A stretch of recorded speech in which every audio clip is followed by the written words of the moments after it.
अमरनाथ की गुफा और भगवान शिव की कथा रहस्यमयता, भक्ति और दिव्यता से भरपूर है। आइए मैं आपको यह कथा और अमरनाथ गुफा का रहस्य बताते हैं।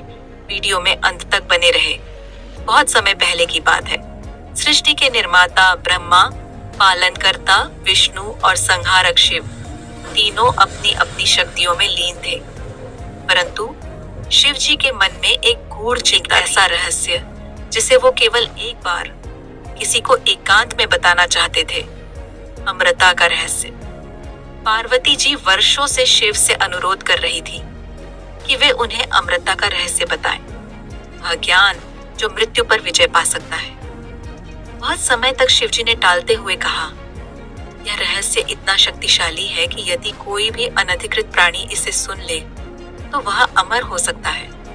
पर एक दिन पार्वती जी के अनुरोध से प्रसन्न होकर शिव जी ने निर्णय लिया कि वह इस रहस्य को एक बेहद एकांत, निर्जन और पवित्र स्थान पर बताएंगे, जहां कोई भी अन्य जीव उस वार्ता को न सुन सके।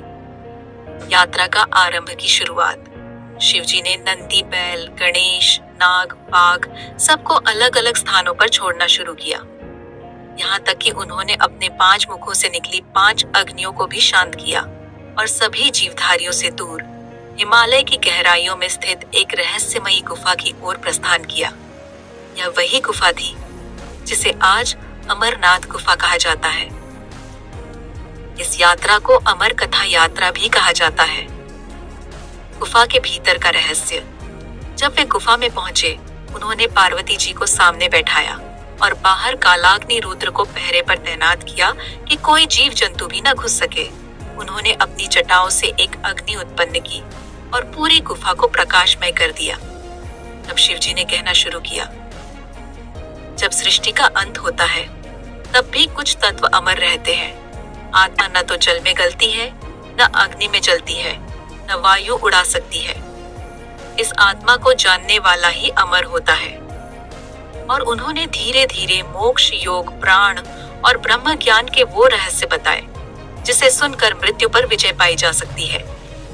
कोई सुन रहा था, परंतु उन्हें क्या पता था कि उस गुफा में एक सफेद कबूतर का जोड़ा चुपचाप बैठा हुआ था। उन्होंने पूरी कथा सुन ली। जब कथा समाप्त हुई तब शिव जी को एहसास हुआ कि कोई और भी यहाँ है। उन्होंने चारों ओर ध्यान लगाया और देखा कि एक कोने में वो कबूतर बैठे हैं। क्रोधित शिव जी ने उन्हें जलाने के लिए त्रिनेत्र खोला, लेकिन तभी कबूतरों ने कहा, हे देवाधिदेव, हम पर क्रोध न करें। हम इस गुफा में बिना जानबूझे आए थे। अब जब हमने आपकी कथा सुन ली है तो हमारी प्रार्थना है कि हमें भी अमर कर दें, ताकि हम आपके ज्ञान के साक्षी बने रहें। शिव जी मुस्कुराए और उन्हें आशीर्वाद दिया, तुम दोनों इस पवित्र स्थान के रक्षक बनोगे। जो भी श्रद्धालु यहाँ सच्चे मन से आएगा उसकी मनोकामना पूर्ण होगी। कहते हैं आज भी वो कबूतरों का जोड़ा अमरनाथ गुफा में दिखाई देता है, जो कभी मरते नहीं। कथा की महिमा। अमरनाथ यात्रा हर साल सावन मास में होती है। लाखों श्रद्धालु कठिन रास्तों को पार करके उस गुफा तक पहुंचते हैं, जहां बर्फ से स्वयंभू शिवलिंग प्रकट होता है। यह बर्फ का शिवलिंग पूर्णिमा से अमावस्या तक बढ़ता और घटता रहता है।